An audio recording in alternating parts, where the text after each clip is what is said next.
everything that a person acquires, all the skills, the knowledge that you acquire that help you in life. I don't say education is the same as learning because we can learn bad habits. We can learn things that are irrelevant. We can learn trivia and so on and so forth.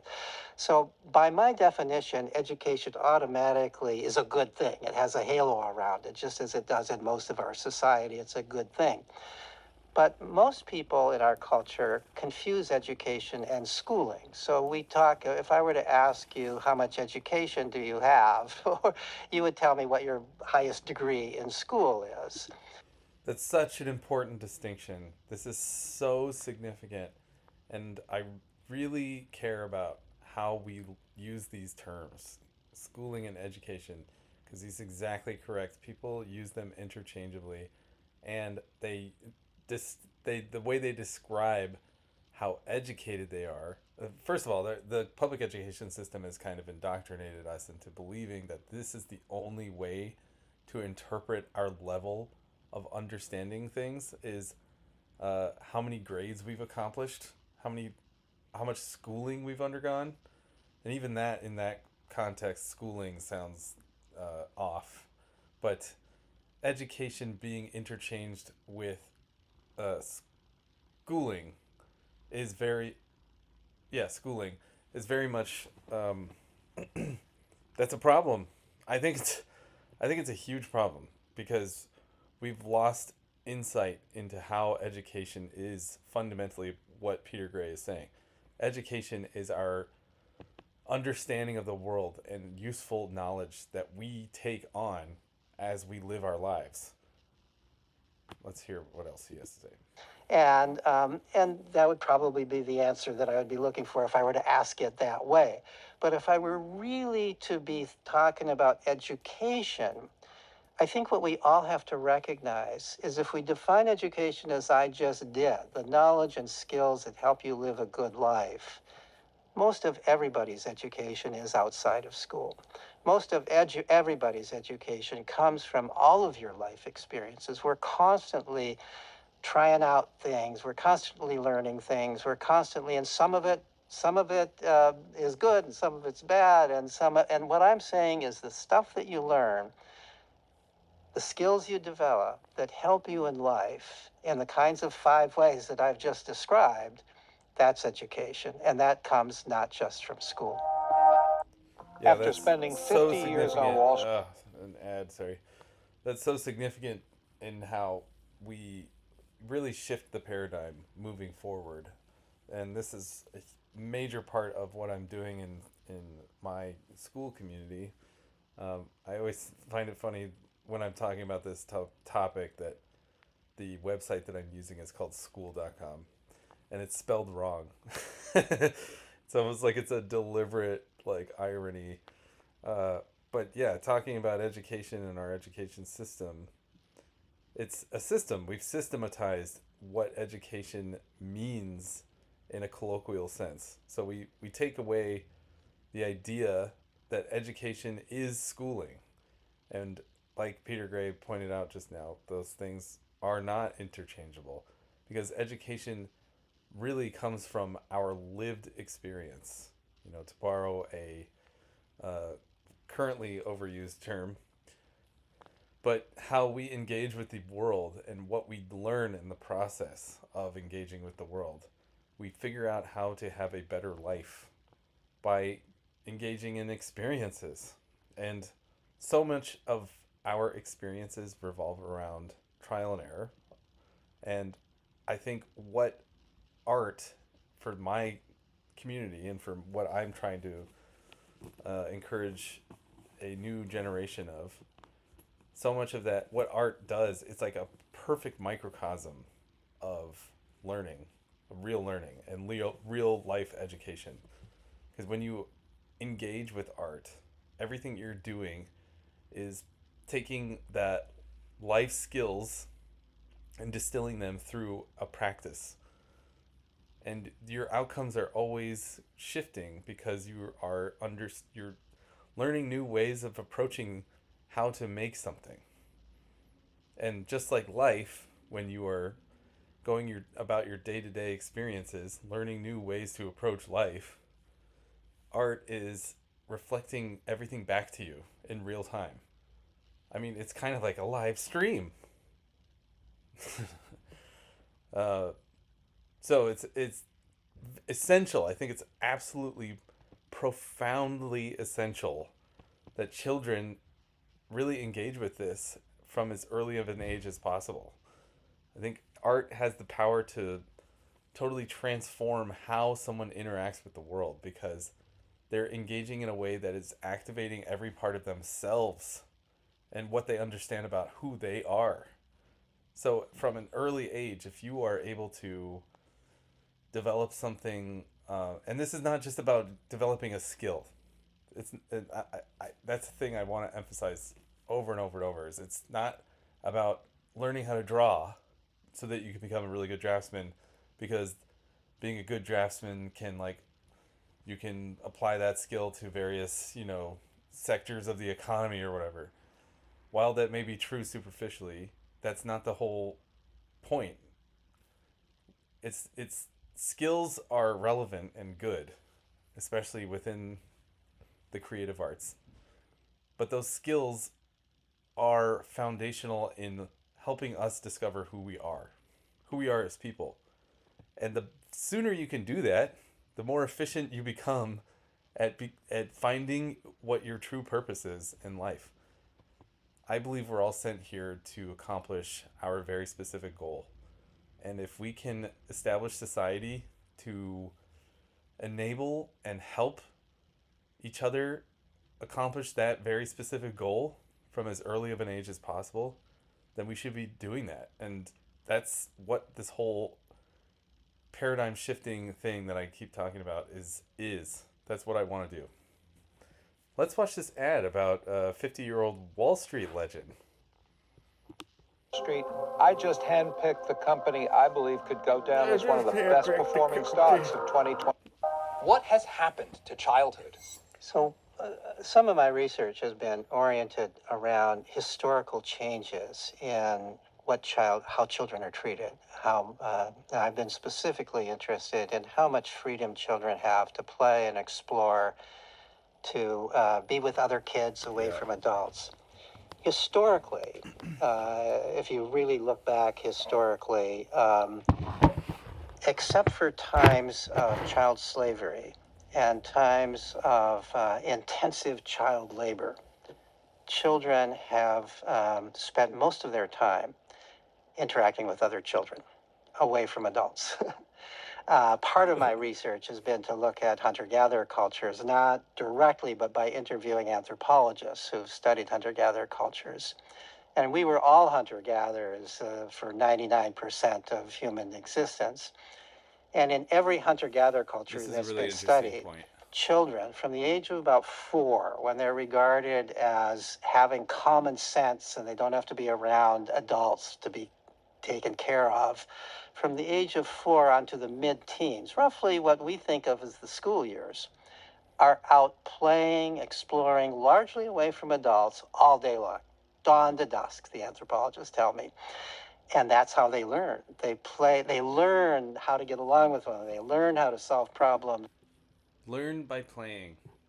Absolutely essential to human development, to brain development, to how people have evolved over the course of hundreds of thousands of years. Play is so significant. It's so important. They play at the kinds of skills that are important to the culture, not because anybody's telling them to, but because kids naturally do that. This was childhood, presumably, for about 99% of human existence. We then went through, after that, a kind of an awful period of feudalism, of industrialism, and so on and so forth. Despite all that, children were still spending huge amounts of time playing, exploring. They might have been working on the farm, and later, of course, many of them were working, and this was child abuse, working 7 days a week, 10 hours a day or more at a factory and so on. And God, can you imagine that? Can you imagine living that life as a kid, 8 years old, 7 years old, working 10 hours a day, 7 days a week? Wow. And we, at some point, outlawed that in the beginning of the 20th century. By the beginning of the 20th century, that was pretty much outlawed in America. So, except for those cases of child labor, of children who were slaves, throughout history, children play, explore with other kids in age mixed groups. This is how children are biologically designed to grow up. This is what they crave. This is how they learn throughout history. Here's the drink that flushes the sugar out of your veins and makes poor circulation disappear without relying on endless pills. Ads. When I was a child in the 1950s in the United States here, mostly in small towns in Minnesota and Wisconsin, but also in Duluth during part of this time, Minneapolis during a little bit of this time, childhood was not that much different from hunter-gatherer childhood in many ways. We had school, but school did not engulf our lives. The school year was much shorter than it is now. It was 5 weeks shorter than it is now. The school day was generally shorter. We had in elementary school, we had 6-hour school days, which is pretty similar to today. Some schools have 7-hour school days now.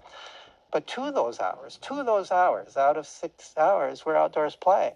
We had half-hour recess in the middle of the morning, half-hour recess in the middle of the afternoon. Just consider that. Isn't that insane? 2 hours of recess? This was 70 years ago, I think in the 50s or something. 2 hours of recess.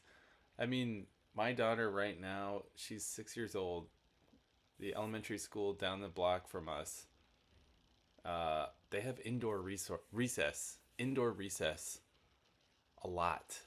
Even when it's not raining outside. And indoor recess, I think the maximum amount of time they get to play is 30 minutes. But indoor recess implies that they are not running around getting their energy out, getting their yayas out. What that implies is it's like study hall. It's like sitting at tables in the cafeteria and playing games. That's not recess, okay? It's crazy. I try to glean as much information as I can about it from her. It's hard to get straight information from a 6-year-old, but there are days where she'll just mention casually that she had indoor recess, and it's like, what? Why? It didn't even rain today. And I think they've just pivoted to this methodology that children need to be groomed and taught at as long as possible throughout the day, throughout the school day. They need to be basically overseen like they're chattel, like they're actual, like a herd of cattle. I said chattel. I also meant, I meant that, but I also was referring to it in the sense of cattle. Anyway. A full hour at lunch. We could play however we wanted. I don't think there were teachers watching us. If they were, they never intervened. We played with knives. We had snowball fights. We climbed trees. We did all this kind of stuff. This was normal childhood. And there was an understanding, even while you were at school, you needed also to have normal childhood, right? And after school, in elementary school, there was no homework. We were free after school. We played until it was dark. We played outside, largely outdoors. And so even in the 1950s America, it wasn't all that different from the way kids always were, right? We learned so much in that kind of play. We learned how to, we'd get in trouble and you had to figure out how to get out of trouble. You'd get lost and you had to find your way home. You'd get bullied and you had to figure out, how am I going to deal with this mean person? Am I going to be able to avoid him, or am I going to be able to confront him in some way? Or how am I going to deal with it? It wasn't automatic that you went and told some adult about it. You figured it out. So you were learning how to take care of yourself, and you were learning how to bond with other kids, and you were also learning a lot of skills because you were playing, just like the hunter-gatherer kids were playing at things important to their culture. Many of the things we were playing at our culture. Well, over time, and historians have documented this, social scientists have documented it, it's hard to quantify it, but over time, beginning around 1960, as a culture, we've gradually taken this freedom away from children. And I think there are a number of forces that have done that. One is the increased power of school, the increased weight of school. You know, every bureaucracy tends to grow, and the schooling bureaucracy is no exception. They 100% true. want to grow, they want to have more teachers, more business, more, you know, and so the school year has grown, the amount of homework has grown. For the record, my 6-year-old, who is in first grade, has homework. It's insane. It's insane. Homework for a first grader. Okay, granted, that homework is not treated very seriously. It doesn't impact her performance or her grading. I mean, the fact that they even have report cards for first graders is also a level of absurd that I consider it's just unnecessary in my opinion. But yeah, she does get homework. And the only thing I can say about that is that this is conditioning. I mean, what else is it? Why assign homework to a 6-year-old other than to condition them for their future schooling, for the future years of school where they're going to have to deal with the expectation of accomplishing of requests made by teachers to do busy things, to be told what to do, to fulfill obligations. It's not about learning. None of this is about learning. This is about fulfilling expectations and being obedient. Become obsessed with what's happened in school. We begin to think that the stuff kids learn in school is the most important stuff that they learn. We've come to believe that. There's a lot of reasons we've come to believe that. Part of it is that schooling is very good at teaching you that you need schooling. And so with every generation, people... That's such a great quote. Schooling is very good at teaching you that you need schooling. I mean, that could not be more true, especially in this day and age. With everyone having a college degree and being broke. Everyone being in debt because they went through years and years of college and getting student loans. The expectation became college equals success. And when everybody went to college, there was a glut. Glut of qualified people to chase jobs in the economy. So that eventually, I mean, it was only a matter of time. It's inevitable that our economies, the college system rather, started creating degrees that were absolutely useless. I got a degree in art, so in many ways I think I fit into that useless category.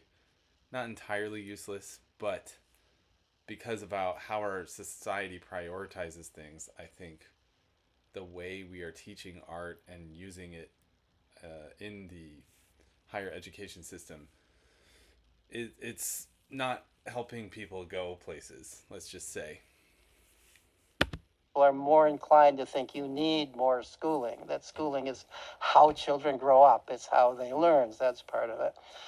But we've also become, we've come to believe, and there's a little bit of truth to it, that going to college is very, very important. And we've come to believe, and this I think is a false belief. In fact, there's good research showing it's a false belief, but most parents believe it, and this is part of a societal belief, that the more elite college you go to, the better your life is going to be. So over time, the goal of parenting, at least if you're in the middle class or the upper class, the goal of parenting is to get your kid into the best college. I mean, people are talking about that while the baby's still in the womb. They're already saving money for college, right? The assumption is my kid is going to go to college. This is precisely the point I just mentioned, but it's a direct result of how an education system incentivizes this kind of behavior, like a bureaucracy built on itself, and turns children into these material, like it's like a materialist paradigm to operate on human beings. I mean, it's totally, it's really dystopian when you think about it, when you put it into its proper context. And I know how pessimistic that sounds, and how really like black pilled. I'm not trying to be pessimistic, and I'm also not trying to be inflammatory or controversial.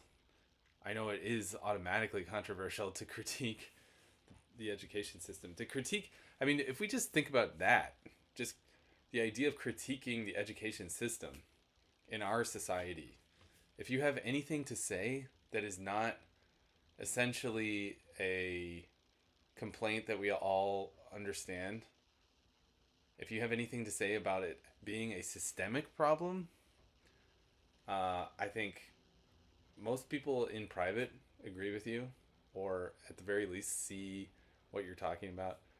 But in a public scenario, you're a heretic. You don't want children to have proper education. You don't care about children. And I don't say this, I'm not saying this like I have experience with this, but you know how the internet works. I think actually things are getting better. I think people are getting a little more sensible, a little more reasonable, because we've had such a crazy 10 years of inflammatory internet rhetoric and fake news and disinformation and misinformation, and now AI is entering the discourse in a way that's disrupting how we trust things, which I think is ironically having a good benefit. Is kind of actually benefiting us, and I could go into that so much, but yeah, this is the problem. This is really where a system that is once it becomes captured by a bureaucracy, it automatically loses its interest in the very things the very people, the very products that it's meant to help. And children, the students, the children are the first to feel the consequences, and the last to get help, the last to get any benefits from the system. And my assumption is my kid is going to go to some damn expensive college, and I'm going to have to pay for that, right? So that was never the assumption in the past, that was never, but that's now the assumption. So people think I got to get my kid into the best preschool, right? So we now have, instead of childcare, we have preschool. We have school even for. Or if you are inclined to be in a big city like New York, the motive is not about the best. It's about the affordability of the issue.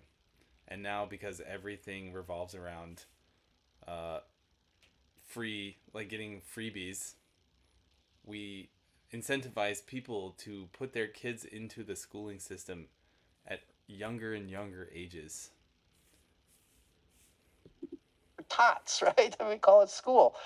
We've become obsessed with this idea of schooling. But this has been a gradual change. It's not a sudden change. If we suddenly went from the 1950s to what we have today, nobody would have accepted it. What? Only 15 minutes of recess? Are you crazy? People would rebel. I mean, because it's been a gradual change over time. It's been kind of from year to year, it's an imperceptible change. And so we don't notice that it's changed. So that's part of it, this increased obsession about school, about getting our kids into college, our belief that you have to follow a certain track to get them into college. And then the other thing that's happened, and there's a set of factors that have led to this, but we have become increasingly afraid of allowing our kids outdoors unguarded by an adult. we've come to believe that it's dangerous out there, that our kids are going to be snatched away or molested or who knows what if we let them out without an adult supervising and directing them. So, on the one hand, we've come to believe that children develop in this school like way, and so we put kids into school like activities even outside of school. Instead of just go out to play, we put them into adult directed sports or karate class or any of these kinds of things, which is kind of like an extension of school. It's not play, it's not self directed, it's not how they learn how to solve their own problems. And accompanied with that, we're afraid to let them go out and play, and because we believe that they're in danger if they. Yeah, this is the epidemic of helicopter parenting that really kicked off, I think, around the turn of the century, the turn of the millennium. When children are really. So, my experience as a father in New York City, I used to drive trucks in this city. I used to experience New York City road rage. I have a specific awareness of how dangerous the streets can be, just purely from a pedestrian standpoint. I have literally witnessed people get hit by cars. I have witnessed some of the most insane incidents on the streets of New York. People not paying any attention whatsoever when they're crossing the street. I almost saw a person get killed. I mean, it was. This is a daily thing in this city. So, I don't think my paranoia or fear around my daughter going outside by herself is all that unjustified. However, I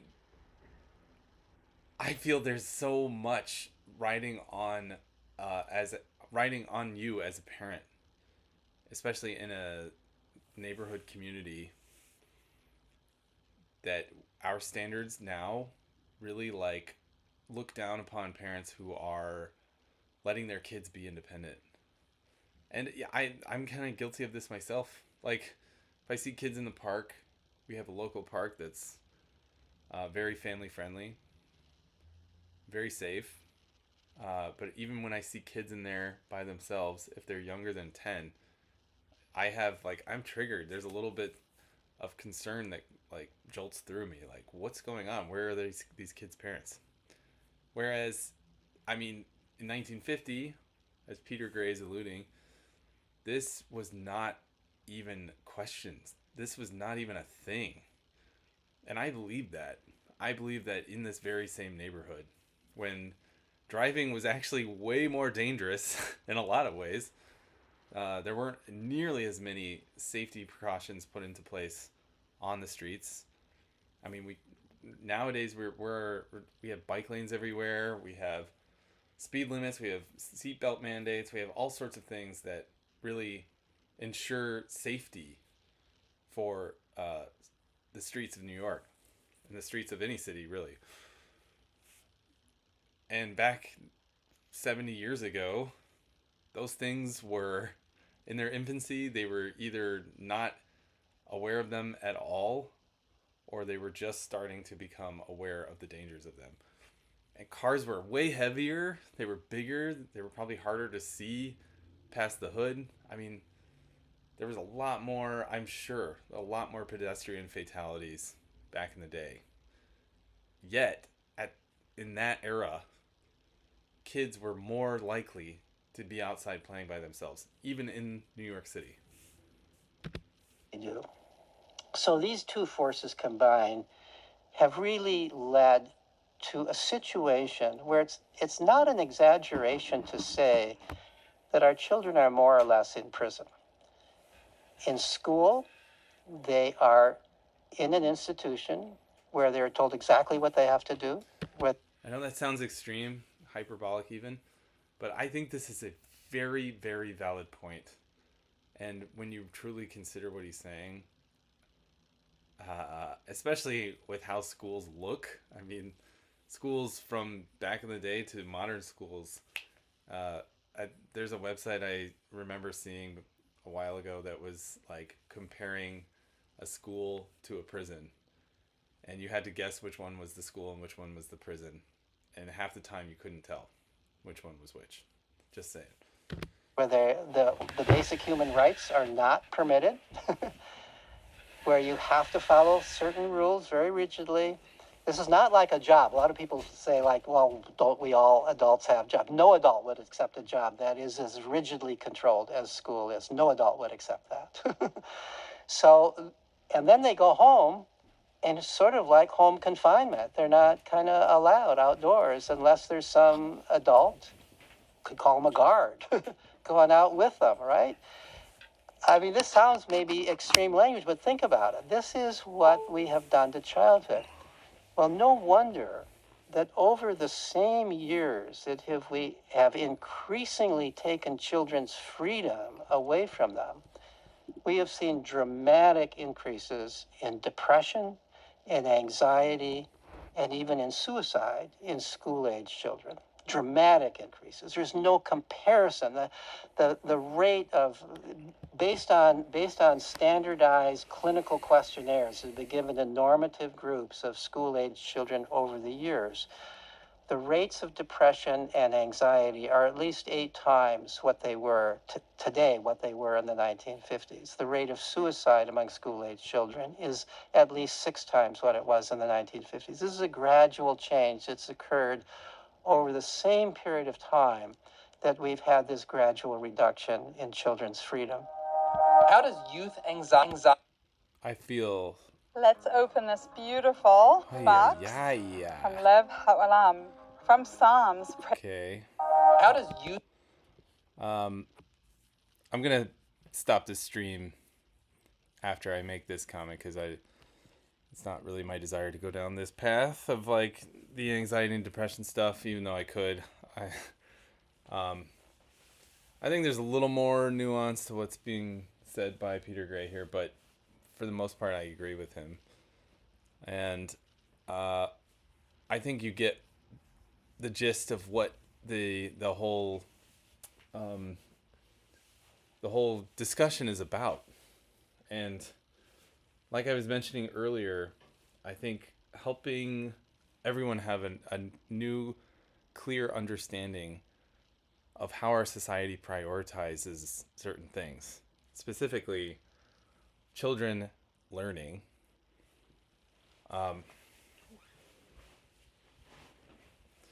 Wait, what did I say? I lost track of what I was saying. Sorry. Let me just point out that this interview is an episode of Dad Saves America, which is a great podcast hosted by this guy John Papola. If you like what you're listening to here, he interviews all sorts of people, talks about all sorts of current events. It's a little more libertarian leaning, but I think it's a very fair-minded podcast. I think he's a super smart guy. Brings on really intelligent guests. I've learned about a lot of people just listening to this podcast. He's exposed me to a lot of deep thinkers and a lot of new ideas through his podcast. So if somehow you find this stream someday, thank you, John Papola. I really appreciate it. And I lost what I was saying earlier, but really what I wanted to say was to re-emphasize where I'm coming from and what my mission is with my community, with Art Explorers Club. Art Explorers Club is essentially a online community for conscious parents who understand the value of creativity, who want their children to be exposed to creativity as early as possible. And the reason why it's significant that it's as early as possible is because art learning is a microcosm of life. Art learning is the way we understand ourselves, understand how to engage with the world, and understand how to express who we are and really align ourselves with our destinies. I have spent a long time making art, being an artist, engaging with art, and it wasn't until I had a kid that I realized there was something way, way, way, way, way more profound to life. And how those things coexist is really, maybe I sound like I'm contradicting myself what I just said, but what I'm trying to make a point about is that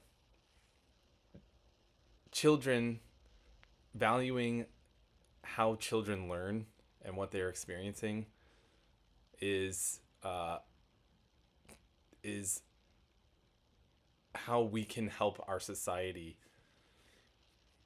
flourish as much as possible and help our children. And the way that we do that is by helping our children through a system like art learning or a phenomenon like art learning. I hope that makes sense. I'll get better at this. This is all just me figuring out live streaming, talking to the camera, talking to you guys. If you have any disagreements or questions, or if you want to know more about what I'm doing, please comment. I'm so down to discuss things. That's like my favorite thing in the world. I love discussing these types of topics and really getting deep. That's why I started this whole thing. That's why I believe this is my mission in life. And if not, like the video, subscribe to my channel. I'm going to keep doing these live streams. This is my goal this week, to do a live stream every day, every night this week. I also have a makerspace that I'm running, which is essentially my living room in my apartment, my small Brooklyn apartment, that I will share with you guys what I'm doing. Oh, I just realized it looks like I'm using the Dad Saves America logo. I'm going to cover that up.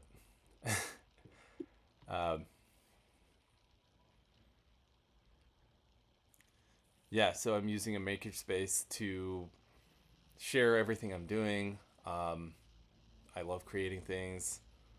I am first and foremost a creator and an artist, and I want to share all of that with you guys because this is who I am.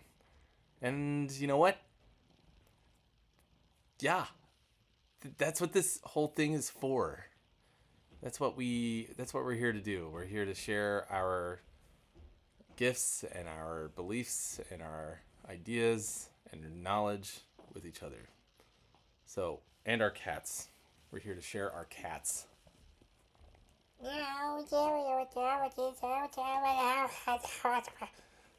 That was not him. That was not me. Oh, all right. I will see you guys in the next one. Have a great day.